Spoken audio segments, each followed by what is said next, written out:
সুপ্রিয় শিক্ষার্থীবৃন্দ, Nakla model polytechnic institute তোমাদের প্রতিষ্ঠানের অনলাইন ক্লাসে তোমাদের সবাইকে স্বাগত জানাচ্ছি।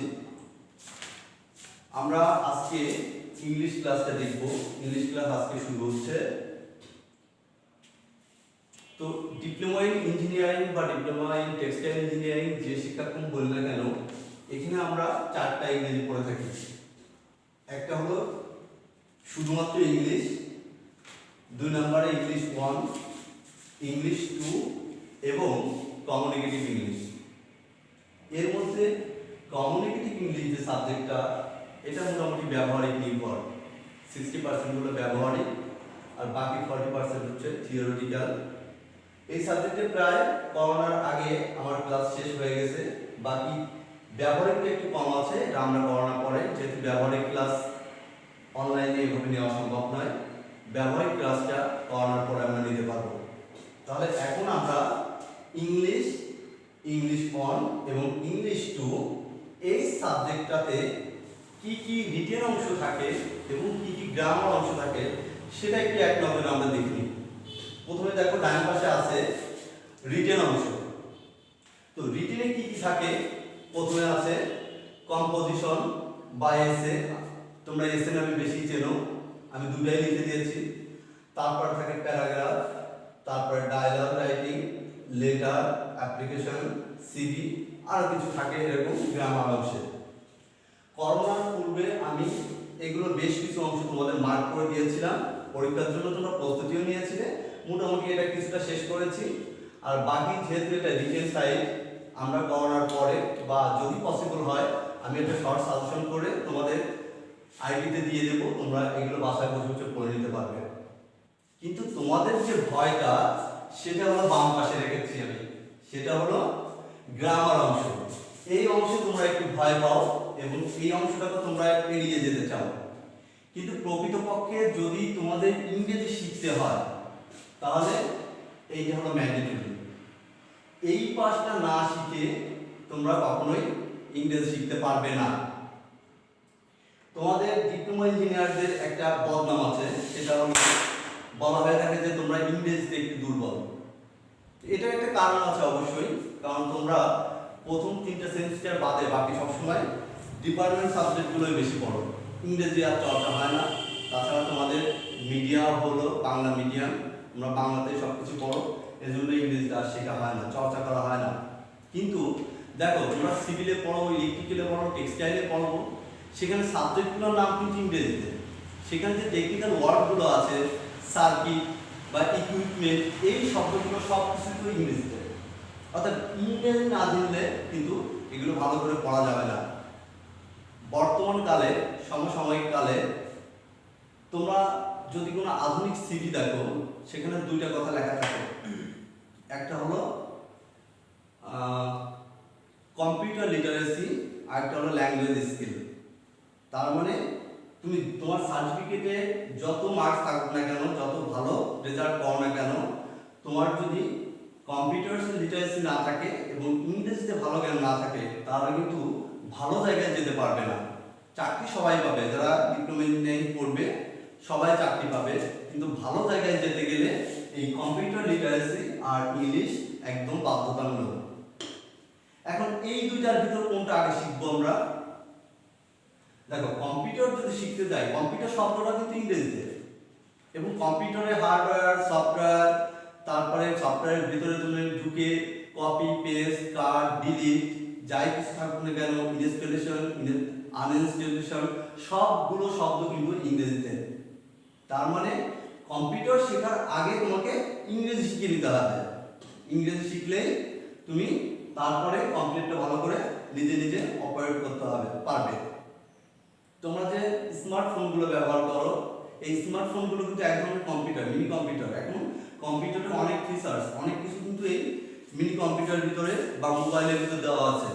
ওখানে দেখবে সবগুলো হচ্ছে ইংলিশে, অর্থাৎ ইংলিশটা আগে শিখে নিতে হবে। আর চাকরির বাজারে যদি ভালো চাকরি পেতে হয় তাহলে তোমাকে স্মার্ট হতে হবে। এখন স্মার্টনেস কি জিনিস, স্মার্ট কিভাবে হওয়া যায়? স্মার্ট হতে গেলে তোমাকে নতুন জামা কাপড় পরলে শুধু হবে না, চুলে কালার করলে হবে না, স্মার্টনেস হলো পারিপার্শ্বিক সব বিষয়ে সাম্যক ধারণা রাখা, নতুন নতুন যে টেকনোলজিগুলো আছে এই সম্পর্কে ধারণা রাখা, তোমাকে আধুনিকভাবে মানুষের সামনে উপস্থাপন করার যোগ্যতা থাকতে হবে। আর এই সবগুলো যোগ্যতা তুমি অর্জন করতে পারবে, ভালো একটা জব পেতে পারবে যদি তুমি এই ইংলিশ আর কম্পিউটার লিটারেসিটা খুব ভালো করে থাকে তোমার। তাহলে এই যে গ্রামার পাঁচটা, article, voice change, narration, transformation, sentence structure, etc যা আমি লিখেছি গ্রামার অংশে, এইগুলো যদি তোমাকে শিখতে হয় তাহলে এর আগে কিছু প্রিরিকুইজিট গ্রামার আছে। প্রিরিকুইজিট গ্রামার যেটা এই অংশ শিখতে গেলে আগে শিখে আসতে হবে, সেটা আমি লিখেছি এক নম্বরে হলো সেন্টেন্স এবং টেন্স। সেন্টেন্স এবং টেন্স ছাড়া কোনোভাবেই গ্রামার শেখা সম্ভব নয়। তুমি যদি ভয়েস চেঞ্জ করতে যাও, তুমি যদি ন্যারেশন করতে যাও, ট্রান্সফরমেশন করতে যাও, সেন্টেন্স স্ট্রাকচার বা সেন্টেন্স তৈরি করতে যাও, তাহলে কিন্তু তোমাকে এই সেন্টেন্স এবং টেন্স ফলো করতে হবে। তাহলে এই মূল অংশে যাওয়ার আগে আমরা সেন্টেন্স আর টেন্সটা একটু দেখে আসি। আমি একটু মুছে দিচ্ছি এগুলো, আশা করি তোমরা সবাই এগুলো দেখে নিয়েছো। তো সেন্টেন্স টেন্সের আগে আমাদের একদম শুরু থেকে জেনে আসতে হবে, এবিসিডি থেকে জেনে আসতে হবে। তো এবিসিডি কি জিনিস আমি একটু লিখি, A B C D E F, আমি পাঁচটাই লিখলাম, ছয়টা লিখেছি। এগুলোকে আসলে কি বলে, এগুলো কি জিনিস? তোমরা তো বলবে এগুলো স্যার এবিসিডি। হ্যাঁ, এবিসিডি তো বুঝলাম, এবিসিডি কি জিনিস, এগুলোকে কি বলে? এগুলোকে বলে হচ্ছে লেটার। তাহলে কতগুলো লেটার আছে? টোটাল 26টা লেটার আছে এ থেকে জেড পর্যন্ত। এই 26টা লেটারকে একসঙ্গে কি বলে? একসঙ্গে বলা হচ্ছে অ্যালফাবেট। তোমরা হয়তো বলছো স্যার এবিসিডি শেখাচ্ছেন, এগুলো আমরা সবই জানি। ঠিক আছে, আমি ধরে নিলাম তোমরা সবই জানো, অনেকে অনেক কিছু জানো, কিন্তু আরেকবার আমরা মূল ক্লাসে যাওয়ার আগে এগুলো আমরা ঝালাই করে নিতে চাই। এই অ্যালফাবেটের ভেতরে যে 26টা লেটার আছে এটাকে আবার দুই ভাগে ভাগ করা হয়েছে। একটা বলে কনসোন্যান্ট, আরেকটা হচ্ছে ভাওয়েল। তাহলে 26টাকে ভাগ করে দিই আমরা। ভাওয়েল আছে 5টি, তাহলে কনসোন্যান্ট আর কয়টা থাকবে? 21টি। এই ভাওয়েল 5টি কি কি তোমরা সবাই জানো, আমি জানি তোমরা জানো, তারপরও আমি একটু লিখে দিই, এ ই আই ও ইউ। এই 5টাকে একসঙ্গে, এই 5টিকে বলা হচ্ছে ভাওয়েল। তাহলে আমরা লেটার শিখলাম, অ্যালফাবেট শিখলাম, অ্যালফাবেটের দুইটা অংশ কনসোন্যান্ট ভাওয়েল শিখলাম। এবার আমরা লেটারের যে বড় অংশ সেটা শিখতে চাই। লেটারের পরে কি আছে? লেটারের পরে আসবে ওয়ার্ড বা শব্দ। কারণটা হচ্ছে আমরা সবাই জানি কতগুলো লেটার মিলে কি হয়? শব্দ হয়। শুধু লেটার হলে হবে না, সেই লেটারগুলো পাশাপাশি বসে তার একটা মিনিং বা অর্থ থাকতে হবে। অর্থবোধক বাংলায় যদি বলি, অর্থবোধক ধ্বনি সমষ্টিকে বলে হচ্ছে শব্দ বা ওয়ার্ড। যেমন আমি এখান থেকে আমি আরো দুটো লিখি, জি এইচ আই, এখান থেকে আমি ডি নিচ্ছি,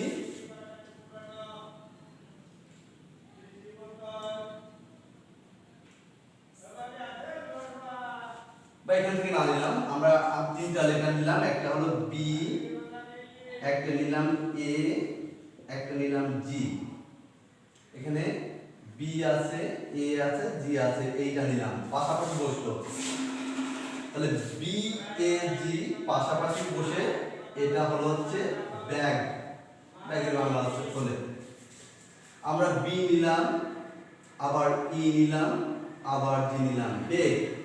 বেগ মানে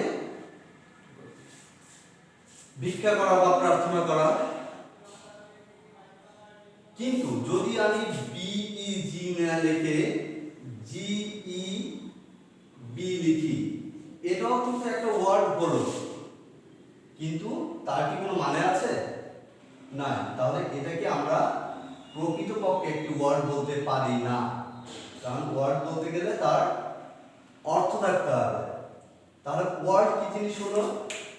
কতগুলো লেটার পাশাপাশি বসে যদি একটা অর্থ প্রকাশ করে তাহলে তাকে বলবো আমরা, কি বলবো?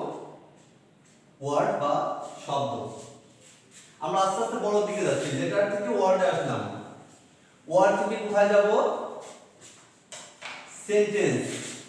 এই যে আমরা সেন্টেন্সে চলে আসছি। আমরা প্রথমে কি শিখতে চেয়েছিলাম? সেন্টেন্স আর হলো টেন্স, এই দুইটা পিরিয়ডিক গ্রামার শিখে তারপরে আমরা ভয়েস, ন্যারেশন, আর্টিকেল, তারপরে ট্রান্সফরমেশন এই দিকে যাব। তাহলে সেন্টেন্স কি জিনিস? কতগুলো লেটার পাশাপাশি বসে যেমন ওয়ার্ড তৈরি হয়েছে, একইভাবে কতগুলো ওয়ার্ড পাশাপাশি বসে যদি একটা পূর্ণ অর্থ প্রকাশ করে তাহলে তাকে বলবো আমরা সেন্টেন্স। তোমরা পারো আমি জানি, যেমন লিখলাম আমি আই ইট রাইস, তাহলে ইট একটা ওয়ার্ড, রাইস একটা ওয়ার্ড, আই একটা ওয়ার্ড, তিনটা ওয়ার্ড মিলে আমরা একটা সেন্টেন্স তৈরি করেছি, যেটা একটা অর্থ আছে। আই ইট রাইস মানে হলো আমি ভাত খাই। কিন্তু উল্টো ভাবে আমি যদি লিখি ইট আই রাইস, এটা কি সেন্টেন্স হবে? হবে না, কারণ এর কোনো অর্থ নেই, অর্থ থাকতে হবে। তাহলে কতগুলো ওয়ার্ড পাশাপাশি বসে যদি একটা অর্থ প্রকাশ করে তাকে আমরা একটা সেন্টেন্স বলবো। এবার সেন্টেন্সের আমরা প্রকারভেদটা দেখব। সেন্টেন্স হচ্ছে 5 প্রকার, 5 কাইন্ডস। প্রথমটার নাম কি? Assertive sentence.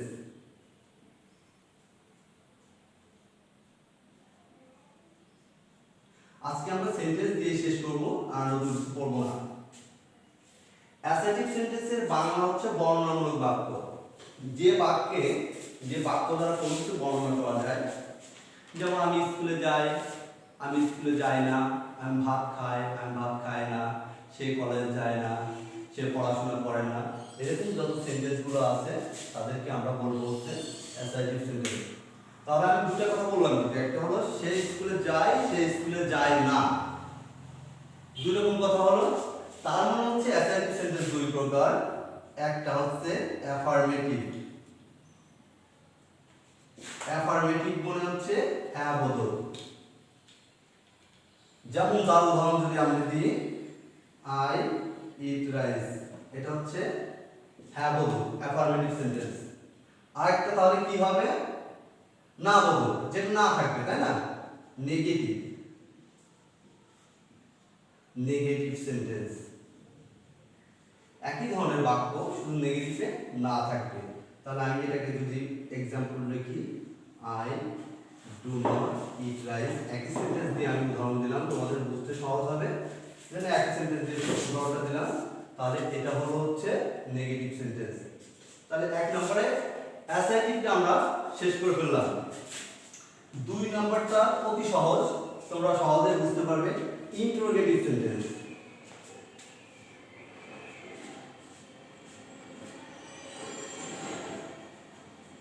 ইন্টারোগেটিভ সেন্টেন্স মানে হচ্ছে প্রশ্নবোধক বাক্য। এটা অতি সহজে চেনা যায়। এই সেন্টেন্সের শেষে একটা প্রশ্নবোধক চিহ্ন দেওয়া থাকে। কিরকম চিহ্নটা? এরকম একটা চিহ্ন দেওয়া থাকে। তাহলে যেমন তোমার নাম কি, তুমি কি খাও, তুমি কোথায় যাও, এগুলো সব কিন্তু ইন্টারোগেটিভ সেন্টেন্স। তাহলে যদি আমরা একটা উদাহরণ দিই, একদম সহজ উদাহরণ, হোয়াট ইজ ইওর নেম, তোমার নাম কি, এটা হলো একটা ইন্টারোগেটিভ সেন্টেন্স। ঠিক আছে? তাহলে নিচের দিকে আর লিখছি না, আমি এগুলো মুছে দিয়ে একটু উপর দিকে লিখছি। তাহলে অ্যাসার্টিভ হয়ে গেল, ইন্টারোগেটিভ হয়ে গেল। 3 নম্বরে আমি লিখব ইম্পারেটিভ সেন্টেন্স। এইখান থেকে একটু তোমাদের একটু ভালো করে খেয়াল করতে হবে। আচ্ছা, ইম্পারেটিভ সেন্টেন্সটা লিখলাম। আজকে আমরা সবগুলো শেষ করতে পারছি না, সবগুলো শেষ করছি না, আগামী ক্লাসে এটা শেষ করব। আরো দুটো সেন্টেন্স থাকলো। আশা করি তোমরা এই পর্যন্ত যা পড়িয়েছি আজকে শুধু এটা ছিল এলিমেন্টারি ক্লাস। এই ক্লাসটার নাম আমরা দিতে পারি লার্নিং গ্রামার। শুধু যারা এই যে ইংলিশ সাবজেক্ট আছে তারা নয়, যারা সপ্তম পর্ব, অষ্টম পর্ব, ষষ্ঠ পর্ব যাদের ইংলিশ নাই তারাও এটা প্র্যাকটিস করবে, কারণ ইংলিশ জানা দরকার, আমি আগেই বলেছি। আর এই সেমিস্টারে যারা ভর্তি হয়েছে নতুন ছেলে মেয়ে, তোমাদের ক্লাস কবে শুরু হচ্ছে তা তো বলতে পারছি না আমরা। তোমরা কিন্তু এই ক্লাসগুলো অবশ্যই ফলো করবে, কারণ এটা তোমাদের আরো লাভ হয়ে যাচ্ছে। তোমরা আগে থেকে এগুলো শিখে ফেলছো, তাই না? তাহলে সবাইকে অসংখ্য ধন্যবাদ। আজকে ক্লাস এই পর্যন্ত শেষ করছি। সবাই ভালো থাকো, সুস্থ থাকো।